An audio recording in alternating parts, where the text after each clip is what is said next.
We've got the Bills, we've got the Patriots, Thursday Night Football. We're going to talk about some prop bets, fantasy football, start sits. Let's go. Thanks for tuning in, everybody. We're going to start off with the spreads, the win, and the total here for the Bills at the Patriots. So, looking at the first thing is going to be the over-under sitting at 43.5 points. 43.5 points. We just watched the Colts and the Steelers, two terrible offenses, have an over-under of 39.5, and they beat that. This is 4 points more than that, and we have the Bills involved. People really are underestimating the Patriots and their ability to score. I don't think this game is going to be a blowout, but I certainly expect more than 43.5 points. I'm going to pick the Bills and the Patriots to go over on this 43.5, and just want to preface this for anybody out there. This is not betting advice. This is my own opinion. This is me just strictly speaking to the overall prop bets and what's out there. Next, you've got the spread, minus 200 for the Bills win, plus 170 for the Patriots win. I certainly do not think that the Patriots are going to win this game. I think they're going to keep it relatively close. However, I would still be picking the Bills to win this game at a minus 200. Essentially what that means is if you bet $10, you're going to win $5 in return. So your original investment of $10 plus $5 if you get that right. For the spread, -4. I will be picking the Bills to beat the spread. I think that they're going to be easily beating the Patriots by a touchdown. I don't think it's going to come down to field goals. I do not think it's going to be a 3-point game at the end of this. I believe it's going to be more so, honestly, the Bills up by at least 7 to 10 points. So just take a look at that. This is how I foresee this happening. Obviously, picking the top 3 there for the Bills at the Patriots. With that said, let's go ahead. We're going to get into some fantasy football start sits. We're going to base the start sits off of a 0.5 PPR system. That way we can accommodate for the folks out there playing on standard. We can accommodate for the folks out there playing on full point PPR. I do apologize for this ugly graphic. I promise as I start creating more videos here, this is going to get a lot cleaner, a lot more pretty, but right now we're just going to get straight into it. Starts for the Bills, Stephon Diggs. Diggs really has not been showing what he can do over the last 3 to 4 games.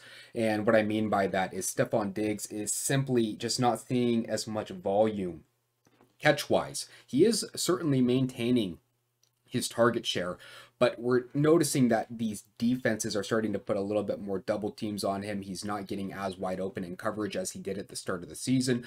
A lot of these teams are really recognizing that this guy is one of the main weapons for Josh Allen and the Bills. Speaking of Josh Allen, absolutely, I'm going to start Josh Allen this week for fantasy football, as well as Devin Singletary. I think Singletary over the last couple of weeks has actually really stepped up. I think he's shown more of an effectiveness in the red zone. It seems like every red zone we're seeing at least 2 to 3 opportunities there for Singletary, and this is just starting at the 20, right? This isn't even we're not even just talking about goal line possessions. On the goal line, they're almost always giving him at least one run, and then right when they get into the red zone at the 20-yard line, I mean, they're giving him the ball 2 to 3 times right then and there. For sits this week for the Bills, I'm going to be going with Isaiah McKenzie. I know he put up 19.5 points last week in fantasy. I just don't see a repeat of that happening. This is going to be my bold prediction of the week. I do not necessarily think that Gabe Davis is going to be a start this week. I think it's going to be the Stephon Diggs show. I think it's his week to shine. I'm predicting 2 TDs this week for Stephon Diggs.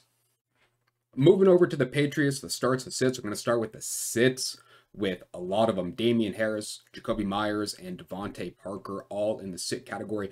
Damian Harris, obviously, he has been injured, and he is likely not going to be playing on Thursday night. And then we have Jacoby Myers and Devontae Parker. And this wideout core for the Patriots is just truly disastrous. There's really nothing to be excited about here, unfortunately. Jacoby Myers, over his last 4 games, he has 1 touchdown, and he's been pretty dependent on all of these pretty much 3 to 4 receptions that he's received a game. I think the most receptions he's had over the last 4 games has been 6, and that is not numbers you're looking for from the fantasy perspective. Devontae Parker, I did put him as a sit, although, I mean, for some reason, I just feel like this guy's going to get a TD this week from Mac Jones. Although I highly doubt that that is really going to add to his fantasy relevance. You likely have a lot better options out there than Devontae Parker. But if you're really scraping for something and if you're one of those guys that just like to watch the Thursday night football game and start somebody just to start them, I'd maybe consider Devontae Parker. For the starts, we have Ramondre Stevenson. He's just been an animal this year. He started off slow with Damian Harris kind of taking a lot of the shares in the backfield at the beginning, but he's clearly the number one back over there for the Patriots. If you have him, you are starting him. And then for Mac Jones, he had a pretty decent game against the Vikings on Thanksgiving night last Thursday. So I think with those 24.5 fantasy points that he put up last week, he's going to be entering this week a little bit more confidence, maybe a chip on his shoulder. They really want to prove that they're, a competitive team. Although they lost to the Vikings and they're not having that hot of a year, this still is a Bill Belichick team, and that city of New England loves their Patriots. They are at home. They're going to get behind them. They want to beat the Bills. I think Mac Jones is going to show up, but I don't think he's going to show out. And what I mean by that is I just don't think he's going to be the differing factor here to lead the Patriots to a victory. But I think he's got a couple TDs in him, maybe a run-in for Mac Jones. Be very rare. He's only had one of those on the season, but you could be looking at that for maybe a potential player bet if you want to get the plus 2K odds or whatever it may be. But with that said, I do think Mac Jones is going to have a bit of a good week this week. If you're looking for a flyer, if you have Kyler Murray on bye and he's out there, maybe you want to pick him up. With that said, I hope you guys enjoyed the video. I hope you guys tune in for the next one. Again, these graphics are going to get cleaner. This channel is going to get better. Thanks for tuning in. Wanted to get something out quick for you before the Thursday night game this week. Good luck out there.